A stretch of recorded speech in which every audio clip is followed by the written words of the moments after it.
There is a machinery shed on a quarter section of rented ground outside Shelby County, Iowa, where a 1967 Oliver 1850 has not turned a wheel under its own power in 11 years. The paint is still green. Meadow green, they called it, a particular shade that sat somewhere between the color of a soybean field in July and the color of a remembered thing. Whoever chose that green understood something about how it looked moving across a black Iowa field in the breaking light of an October morning, when the corn was down and the ground was open, and a man and his tractor were the only moving things in 1,000 acres of horizon. The company that designed that tractor stopped putting its name on new machines in 1976. The name itself, Oliver, was erased from the landscape so quietly, so gradually, that many of the farmers who had run Oliver equipment for 30 years did not realize at first what had happened. The shed is still there. The tractor is still there. The name is gone. The story of Oliver begins not in Iowa, not in the flat counties that would become the tractor's natural territory, but in South Bend, Indiana, in the year 1855, where a Scottish immigrant named James Oliver was perfecting an idea that would change American agriculture before the word agriculture had fully entered the American vocabulary. James Oliver, born in Liddesdale, Scotland in 1823, arrived in America as a young man and settled in Indiana with the particular stubbornness of someone who had already crossed an ocean and was not planning to be turned around by anything smaller than a fundamental problem. The fundamental problem he chose to solve was the chilled iron plow. Before Oliver, a farmer breaking prairie ground in Illinois or Indiana was fighting his equipment as much as his land. Cast iron plows wore unevenly, broke unpredictably, and scoured poorly in the heavy, moisture-laden soils of the Midwest. Oliver's solution, a process for chilling iron castings that produced a hard, smooth, polished surface that shed soil cleanly and resisted wear, was patented in 1869 and commercialized through what would become the Oliver Chilled Plow Works in South Bend. By 1880, Oliver Chilled Plow was the largest plow manufacturer in the United States. By 1900, the company was selling into every major agricultural market, from the Corn Belt to the Canadian prairies. The meadow green had not yet arrived. That would come later. But the foundation was already there. A commitment to metallurgy, to the quality of the working edge, to the relationship between iron and earth.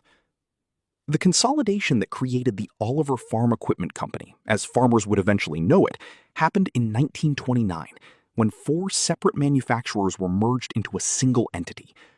Oliver Chilled Plow Works in South Bend, Hart Parr Company of Charles City, Iowa, one of the oldest and most respected tractor manufacturers in the country, the company that had essentially invented the word tractor. Nichols and Shepard of Battle Creek, Michigan, makers of threshing machines, and the American Seeding Machine Company of Springfield, Ohio. 4 companies, 1 name. And in that merger, something important was decided. The headquarters, the center of gravity, the soul of the new Oliver Farm Equipment Company would be in Chicago, Illinois. But the heartland of its manufacturing would be Charles City, Iowa, a small town on the Cedar River in Floyd County, where Hart Parr had been building tractors since 1901. Charles City was already a tractor town before Oliver arrived. Hart Parr had built the first commercially successful gasoline tractor in America in those streets, on that river, in a red brick plant that the whole town revolved around. When the merger happened and the Oliver name went over the door, the people of Charles City did not mourn the Hart Parr name the way an outsider might expect. They understood that they were still building tractors. The name on the side would change. The quality of the work would not. That was the promise. For nearly 30 years, Oliver more or less kept it. In the early years of the Oliver Farm Equipment Company, the tractors came in a range of colors inherited from their predecessor companies. Hart Parr had used gray. Some Oliver implements came in red. There was no unified identity on the landscape, no single color that announced from a distance across a field whose machinery this was. That changed in the late 1930s. The decision to adopt meadow green as the corporate color was not simply a marketing calculation. Color in the agricultural equipment industry has always carried a weight that the marketing men understood only imperfectly. A farmer who painted his barn red used Oliver green would be making a statement visible to every neighbor who drove the county road. Color was loyalty. Color was lineage. Color was the thing you said about yourself without words, when words were not the currency of the rural Midwest. Meadow green, a deep, slightly muted green with just enough yellow in it to glow rather than merely exist in a field, arrived on Oliver tractors in the late 1930s and became universal by the early 1940s. The meadow green era coincided almost exactly with Oliver's emergence as a serious competitor to International Harvester and John Deere, and the color became inseparable from the reputation. An Oliver farm was a green farm, not the yellow-green of Deere, not the red of International, a particular green, the green of a company that had come out of the Corn Belt and understood what color looked like in that specific light against that specific soil. Farmers who ran Oliver equipment in the 1950s and 1960s, and there were hundreds of thousands of them, did not describe themselves as Oliver customers, the way a man might describe himself as a customer of a bank or a hardware store. They said they ran green, or they said they were Oliver men. The possessive ran both directions. If there is one machine that represents what Oliver was at its best, the machine that puts the name on the lips of every collector, every antique show judge, every farmer in his 70s who still gets a specific look in his eyes when the subject comes up, it is the Oliver 88. The Oliver 88 was introduced in 1947 and remained in production in various configurations through 1954. It was powered by a 6-cylinder engine displacing 231 cubic inches, developing 42.8 drawbar horsepower and 52.4 belt horsepower. Figures that were, in 1947, genuinely impressive for a row crop tractor of its class.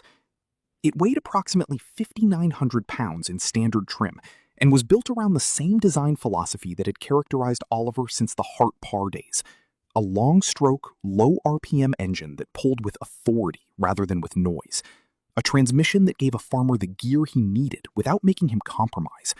And a level of finish that announced itself immediately to anyone who had spent time around equipment that had been built to a lower standard. The Oliver 88 cost, at introduction, approximately $1,900 in standard row crop configuration. Today, a restored Oliver 88 in original meadow green, with the correct cream accent striping, the original decals, the proper 6-volt electrics, will sell at a well-attended antique tractor auction in the Midwest for between $8,000 and $14,000, depending on condition and provenance.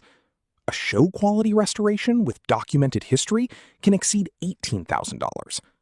Those numbers tell you something, but they do not tell you what a farmer in Bremer County, Iowa, felt in the spring of 1949 when his new 88 came off the implement dealer's lot and he turned it into a field for the first time.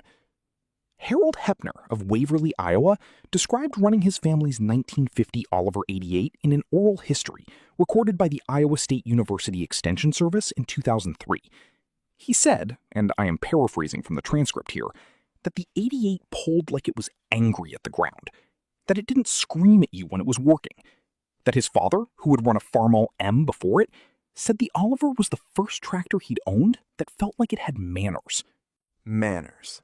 That is not a word most men used about machinery in 1950, but it says something true about what Oliver built in those years.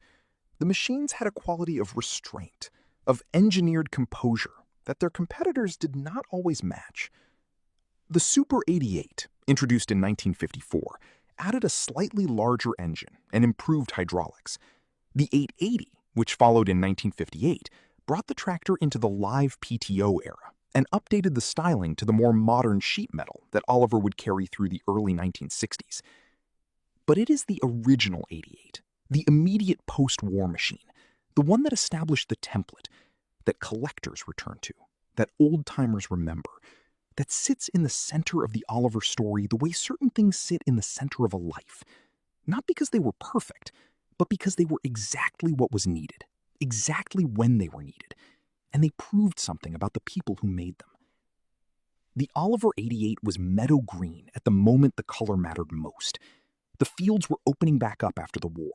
The farms were growing. The tractor was the instrument of that growth, and the 88 was a very good instrument.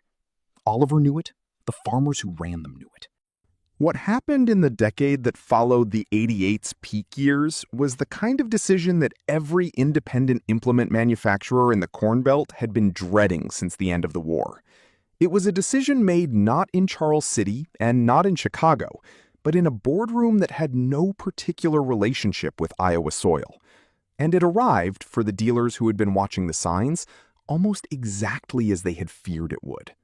In 1944, while the war was still being fought and American farms were being asked to produce at a rate they had never sustained before, the Oliver Farm Equipment Company was acquired by the White Motor Corporation of Cleveland, Ohio. This is the sentence that Oliver men say differently depending on their age. White Motor was a truck manufacturer. They built commercial vehicles. They understood steel and production schedules and market share. What they did not have, what the corporate culture of White Motor was not structured to carry, was the particular knowledge of what it meant to build a machine for a man whose livelihood depended entirely on it. The acquisition in 1944 was not, at first, visible in the product. Oliver continued building quality equipment under its own name through the late 1940s and the 1950s. The 88, the Super 88, the 880, these came out of the White Motor era, and they were good tractors. The engineers in Charles City were still the engineers in Charles City. The men on the factory floor still knew what they were building. But the direction was set. White Motor was assembling a portfolio of agricultural brands, and Oliver was the first piece of it. In 1960, White acquired Cockshot Blackhawk, a Canadian implement manufacturer. In 1963, they acquired Minneapolis Moline, the Prairie Gold Company, the maker of the UDLX Comfort Tractor, one of the most distinctive agricultural brands in American history. And in 1969, White acquired Oliver's original consolidation partner, the remaining assets of the old Hart-Parr line. White Motor now owned three of the most historically significant tractor brands in North America: Oliver, Minneapolis Moline, Cockshot. 3 colors, 3 engineering traditions, 3 sets of loyal dealers, 3 communities of farmers who had built their operations around specific machines. The logical efficiency of this arrangement, from a corporate standpoint, was obvious. You did not need 3 separate engineering departments. You did not need 3 separate manufacturing lines. You could share components, share platforms, share tooling.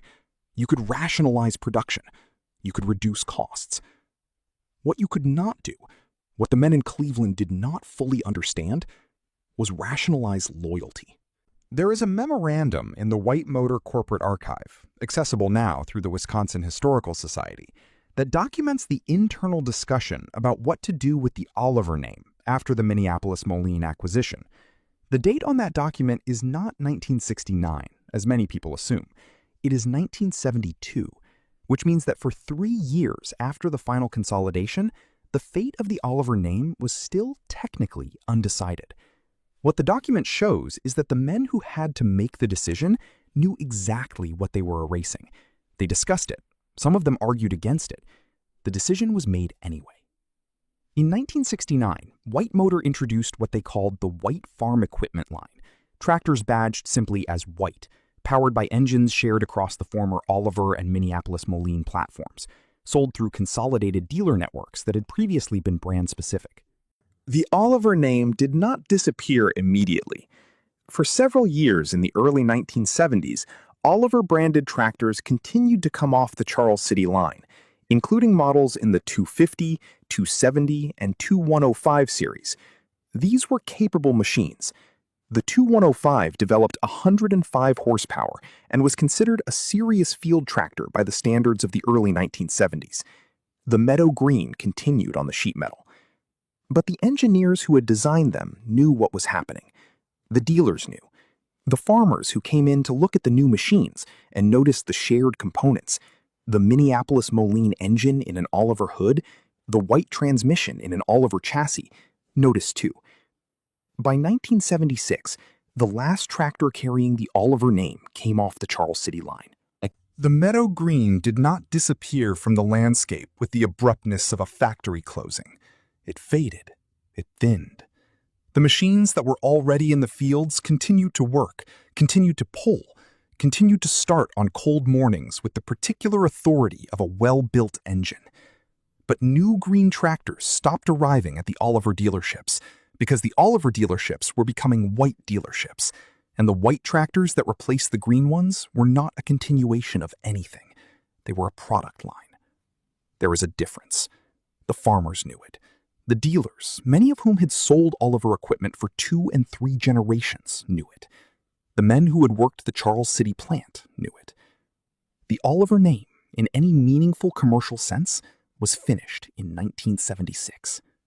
White Motor Corporation declared bankruptcy in September of 1980. The Agricultural Equipment Division was sold the following year to an investor group that reorganized it as White Farm Equipment Company, a separate entity attempting to continue production in Charles City and in a second facility in Coldwater, Ontario.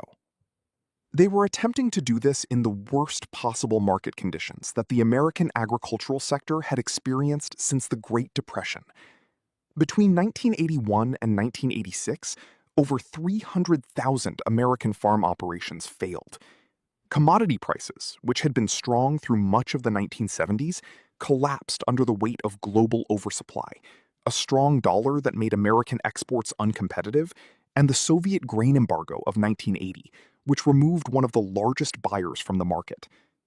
Farm real estate values, which had driven a decade of leveraged expansion, fell by 30 to 40% in the worst-hit regions of the Corn Belt. Interest rates that had peaked at 21% in 1981 left farmers unable to service the debt they had taken on to buy the land and the equipment. The implement dealers, men who had extended credit to farm families for generations on the basis of a handshake and a relationship, watched their receivables turn into defaults. Equipment manufacturers watched their order books go from thin to empty in a single planting season. White Farm Equipment was in no condition to survive this. The company entered bankruptcy for the second time in 1985.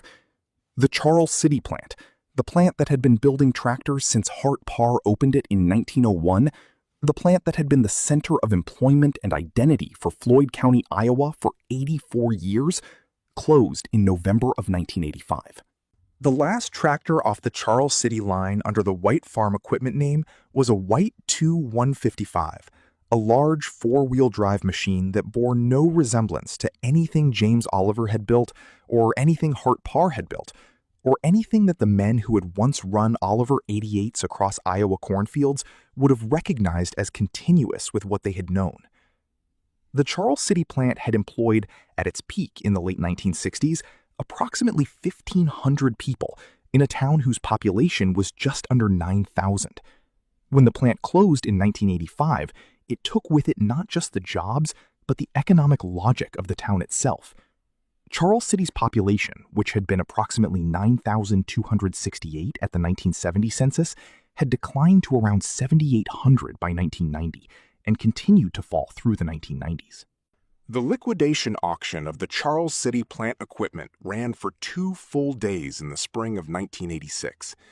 Machinery that had produced millions of components for Oliver, Hart Parr, and White tractors over 8 decades sold for scrap metal prices. The auctioneer who ran the sale, a man from Waterloo who had conducted farm equipment auctions all his professional life, told a reporter from the Charles City Press that he had never worked a room that quiet. He said the men who came to buy were buying, but they weren't talking. He said it felt more like a funeral than a sale. The AGCO Corporation, which acquired the remaining assets of White Farm Equipment in 1991, continued to produce White-branded tractors in limited numbers through the early 1990s. By 1993, even the White name had been largely absorbed into the broader AGCO portfolio. The Oliver name